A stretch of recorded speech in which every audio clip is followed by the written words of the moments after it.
Nationals is this week, man, and I'm pretty excited to go meet a lot of my audience out there. And with that being said, I'm giving you guys some of the best tech cards going into this event, and even after this event, because these cards are starting to pop up in the metagame, and I think a lot of you guys are getting a lot of value out of this video. But forget to watch the video itself. Make sure to smash that like button and leave a comment on this video to help push your boy through the algorithm.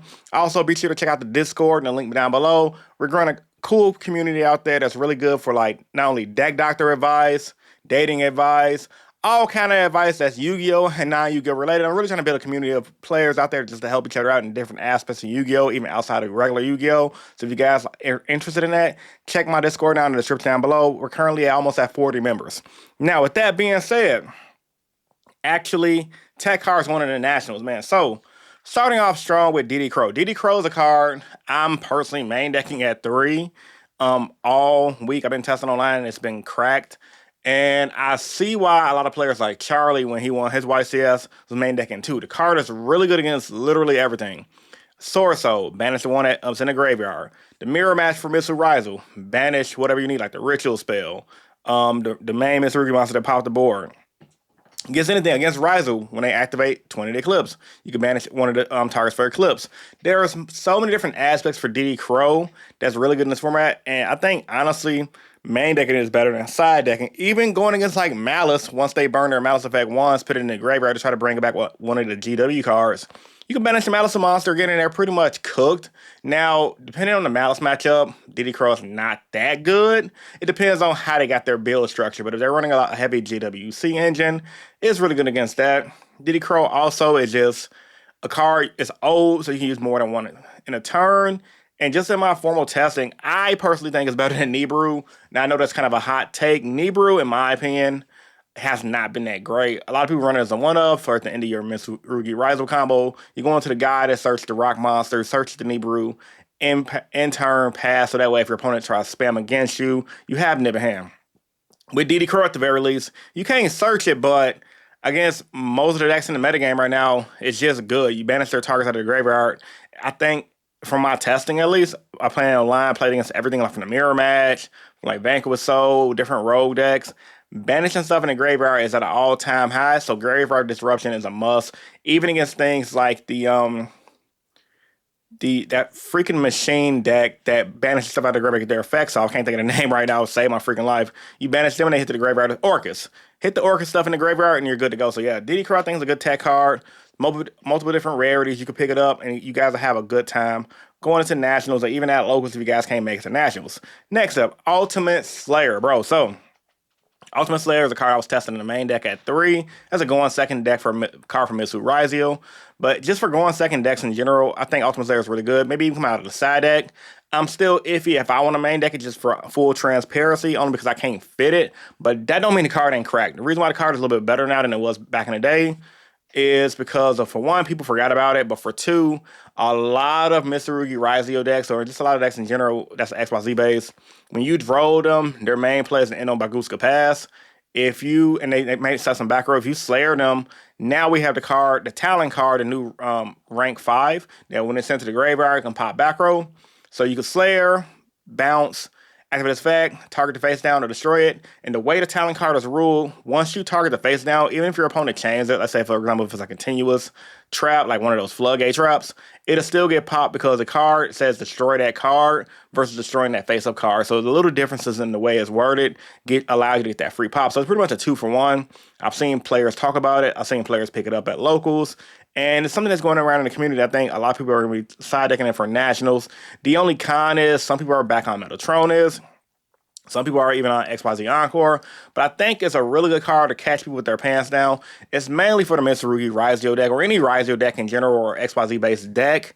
The only gripes with it, if I'm being 100% honest and transparent, extra deck space. That's the one reason why I can't run it, because you might, like, do you really want to run that card just for one deck? And if you're really scared of Mitsu Raizu and you can fit Talon in your extra deck and or aggregator, by all means, play it. It's really good. That's a little spice for you guys that are playing decks like Tempeyes and OTK Dragon decks and things like that. So I think Ultimate Slayer is really good. Don't snooze on it. I've even considered running my Star League back in my deck just to counteract it, because I think people are going to be running that again just for Nationals. Nationals is always a toss-up between different metagame and different decks, because People are always trying to have a spicy tech card just to get them to victory, which does work at times. The only flaw is sometimes spicy tech cards kind of brick. But I think Ultimate Slayer is a really good overall card to have if you got room for it. Next up, Deck Lockdown, bro. Now this card is hit or miss depending on if it's in someone's side deck. I've seen a lot of people play it mainly for the Misguided Arrest deck or any deck that searches in general. Because all you do is go full combo, play Deck Lockdown. 9 times out of 10, unless the opponent drew like a Harvest Feather Duster, Lightning Storm, you're gonna win 100%. They can't, it's like it's DD Crow, not DD Crow. It's Droll and Liebird on steroids. Especially if you're playing Mr. Yugioh, go search the trap card, set the trap card, and that's an Omni-Negate. Play Deck Lockdown, play your board, pass. You're going to game 3 90% of the time. So Deck Lockdown, I've been seeing in a lot of side decks. I've been seeing it online. It's been cooking me online as well. Because when people see that you're playing Mr. Yugioh or any deck that just searches a lot, like Vanquish Soul, for example, you're going to be in a bad position, and you're going to be caught with your pants down. Make sure you have some back row hate, and you're good. Like I said, Lightning Storms, Feather Dust is a must. But even if you just want something just to cook people, check out Deck Lockdown. It's been coming back up in the metagame, and it's really scary, honestly. So, yeah, Deck Lockdown is a really good card. Don't snooze on it, or you will get cooked. Next up, I can't think of the monster's name right now. It's the Miss Rugie monster that came out in the Lion Sensei that is pretty much a kaiju. A picture of it on the screen, of course. He tributed a reptile in your hand, and one of your opponent's monsters to special summon him, and then you're locked into reptiles for the turn.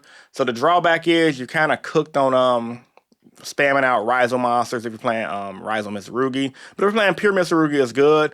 But even then, I think you can combo your Rhizome stuff, then go into that. This card is really freaking good because it helps out the that stupid fusion deck with the Leo Dancer. Can't think of the name right now to save my freaking life.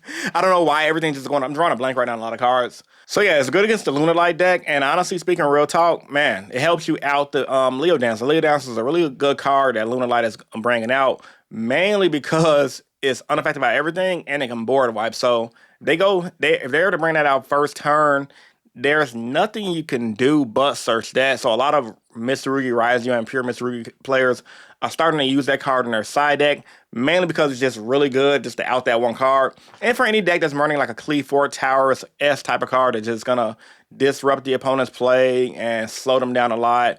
And because it's 3,800 attack power, most people in their extra deck, unless they're doing something to boost their monsters up to beat over it, they're going to have a hard time because even if they try to get a field advantage to beat over it, it's going to use this effect to board wipe you. So be on the lookout for the Mr. Rugie monster, and then you'll be pretty good to go. And the last card I want to talk about that I got cooked at locals personally recently is Misguided Arrest, bro. That card is super good, and it's in a lot of side decks right now for good reason. So Droll and Lockbird is a card that says after your opponent searches, they can't search anymore. Both players can't search anymore for turn.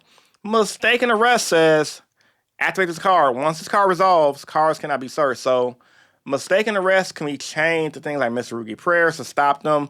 I actually lost the match at locals because my opponent just had 3 of these and he kept drawing into them. And he was playing Fire Kings, and the only reason he beat me because he kept chaining it to my prayers, making me disrupting my prayers, and I just couldn't gain an advantage. I ended up losing. Misguided Arrest is really good. It lasts until the end of the following turn, so even though if you're the player who uses it, it doesn't affect you as much because if you're going to use it in a deck, you should use it in a deck like that abuses things like Fiendsmith, and that way you can just have another play to play under the non-searching of decks like things that could play under Droll and things like that. Even Mr. Rugie Yugioh, like they can have certain plays like when you go into like the ice into the star to get the field spell, they can play under that as well. So yeah, it's a really good card. It's in a lot of people's side decks. Don't sleep on it. I mean, if they resolve it, ain't nothing you can do. Just something you have to think about, and or if you're looking for a good card to tech, try it out. If you got room in your side deck, try it out. The card is really good, and it's pretty much dirt cheap, honestly. Like probably pick it up for a couple bucks for a play set, and you're good to go. So these are going to be some of the most commonly used tech cards at Nationals. Honorable mention things like AntiSpell Fragrance. AntiSpell Fragrance is going to be good. If you flip it up against a Mr. Rugie deck, it's not going to automatically win you the game, but it'll slow them down a lot and keep them in a good favor. Another honorable mention is DD Designator. It's a card that a lot of people are considering the side deck for the Vanquish Soul matchup. I don't think Vanquish Soul is that scary enough to side for it just yet. The deck is really not that hard to beat. You just can't let them play. You just got to interrupt them and try to negate their effect. You have two negations against Vanquish Soul. They kind of pass turn, at least in my experience from testing against it online. You only really lose against a deck if you misplay. But yeah, it's really good against Vanquish Soul because you call the card in their hand, you're going to call whatever you're scared of, whatever Vanquish Soul monster you're scared of. They're going to have to banish it, and then once they banish it, you're kind of hurting them, hurting their advantage, and they're pretty much going to lose from there. So, with all that being said, post your thoughts and opinions about this video. Comments down below. Like the video if you're new. Want to subscribe more. We're on the road to 24K subs. And I am going to locals today, so expect a vlog tomorrow. And like I said, man, if you guys made it to the end of the video, you already made it to the end. Check me out on Discord. Hit that subscribe button for more. We're building a community over here at the Rogue Hero channel, and I'm really trying to promote more positivity in the community and just help you guys become better players. So, I'm your boy Rogue, and I'm signing out. Peace. See you guys in the next video. Peace.